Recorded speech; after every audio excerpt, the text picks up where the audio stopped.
बारा में थप एक सुरक्षाकर्मी में कोरोना संक्रमण पुष्टि। एसआई द्वारा मुड़ी में खुद से गोली मार के आत्महत्या।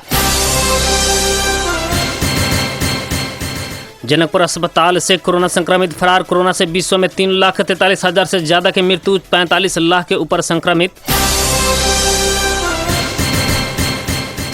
मुस्लिम आयोग के अनुरोध अनुसार आज देहल गई छुट्टी बिहान देवे के निर्णय। आ बॉलीवुड के चर्चित अभिनेता किरण कुमार के कोरोना संक्रमित।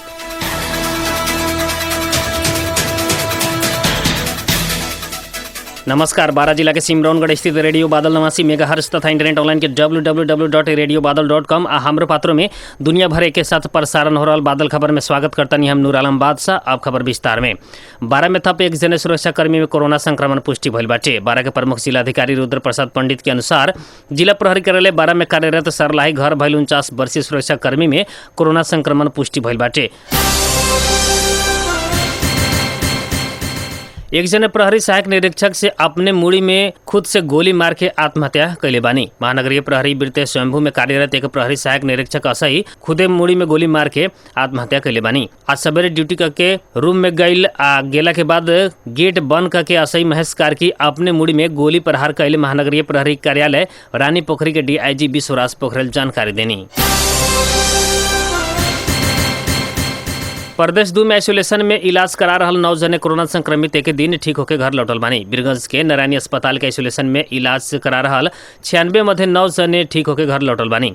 बीरगंज के 3, बारा के 2, रौतहट के 3 आ 1 भारतीय नागरिक डिस्चार्ज भइल नारायणी अस्पताल जानकारी दिले बाटे। नारायणी अस्पताल के अनुसार लगातार दूसर का रिपोर्ट नेगेटिव आइला बाद उ लोग के डिस्चार्ज कल गए बाटे। 2 बेरी रिपोर्ट नेगेटिव आइला बाद काल संझिया 8 जने नेपाली आ 1 भारतीय नागरिक घर लौटल अस्पताल जनैले बाटे। डिस्चार्ज होके वाला में परसा जिला के बीरगंज महानगर पालिका 3 घर भइल। बीरगंज महानगर पालिका के सर सफाई कर्मी 50 वर्षीय, वार्ड नंबर 16 घुसुकपुर के 51 वर्षीय आ वार्ड नंबर 2 के 50 वर्षीय पुरुष बानी। ऐसे ही वार्ड नंबर 3 के आ वार्ड नंबर 16 के 2 जने के बैसाख 14 आ वार्ड नंबर 2 के 1 जने के बैसाख 17 गते कोरोना संक्रमण पुष्टि भइले बाद अस्पताल भर्ना कल गेल रहे। काल डिस्चार्ज होखला में 12 के 2 जने मध्य जीतपुर सिमरा उप महानगर पालिका 7 के 43 वर्षीय आ 12 के सिमरौनगढ़ नगर पालिका 4 के 31 वर्षीय पुरुष रहल बानी।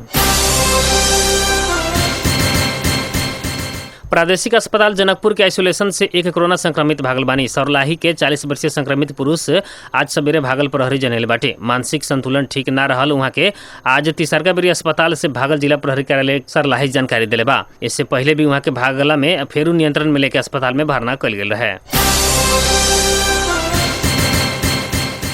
विश्व भर में कोरोना से जान गंवावे वाला के संख्या 3,43,000 के पार गईल बाटे। इस समाचार तैयार कैला तक एक दिन 1,03,210 नया संक्रमित मिलल बानी। इस संगे संक्रमित के संख्या 54,01,222 पुगल बा। आज सवेरे तक कोरोना से विश्व भर जान गंवावे वाला के संख्या 3,43,596 पुगल बाटे। सबसे ज्यादा कोरोना के प्रभाव विश्व के विकसित देश में पड़ल बा।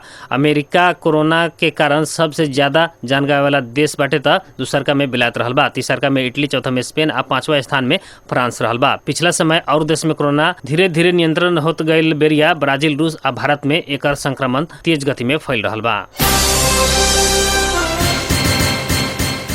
सरकार से आज 11 गते एतवार के दिन कहल गई सार्वजनिक विदा बिहान 12 गते सोमवार के कायम करके निर्णय कैले बाटे। यह विदल सुख के मंत्रिपरिषद के निर्णय अनुसार मुस्लिम समुदाय के पबनी ईद उल फित्र के अवसर में आज विदा देवे के निर्णय कैले रहे।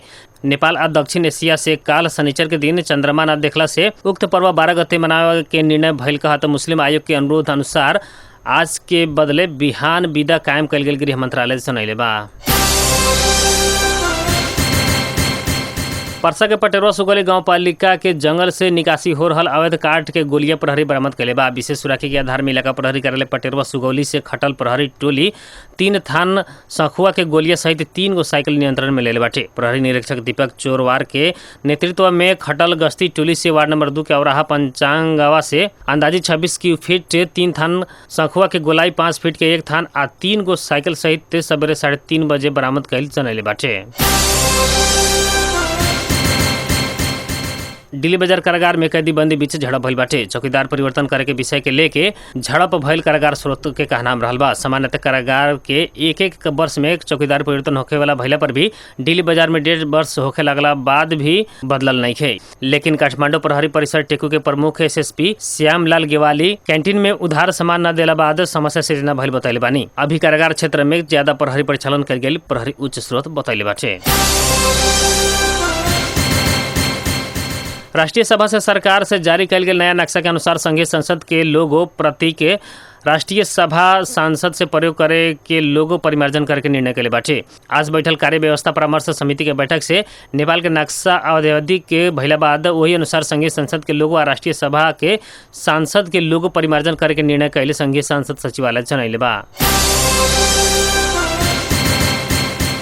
विश्वव्यापी रूप में फैलल कोरोना वायरस के संक्रमण बॉलीवुड अभिनेता किरण कुमार के भी भइल बाटे। समाचार एजेंसी PTI के उद्धृत करत BBC जनैले अनुसार अभी वहां के अपने घर में क्वारंटाइन में बानी। अब मौसम संबंधी जानकारी। रेडियो बादल 89 मेगाहर्ट्ज द्वारा मापन कयल गेल अनुसार सिमरौनगढ़ लगायत आसपास के क्षेत्र के अभी के न्यूनतम तापक्रम 35 डिग्री सेल्सियस रहल बा। ऐसे ही आज सवेरे 33, दोपहर 42 डिग्री सेल्सियस रहल रहा। आज रात में 30 डिग्री सेल्सियस तापक्रम रहे के अनुमान कयल गेल बाटे। ऐसे ही आज सवेरे 5:13 में बेर उगल रहे तो सजिया 6:50 में बेर डूबल बा। आज के खातिर बादल खबर इतने। जाते जाते प्रमुख खबर एक बार फिर से। 12 में थप एक सुरक्षाकर्मी में कोरोना संक्रमण पुष्टि। एसआई द्वारा मुड़ी में खुद से गोली मार के आत्महत्या।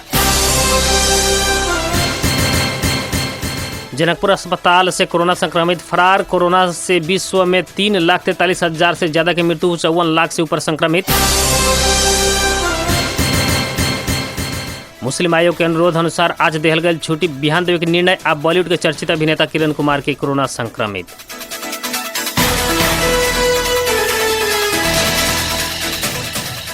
12 जिला के सिमरौनगढ़ स्थित रेडियो बादल 89 मेगाहर्ट्ज तथा इंटरनेट ऑनलाइन के www.radiobadal.com हमरो पात्र में दुनिया भर के साथ प्रसारण हो रहा बादल खबर से प्राविधिक मित्र रुस्तम सहित हम नूर आलम बादशाह के विदा दी। नमस्कार।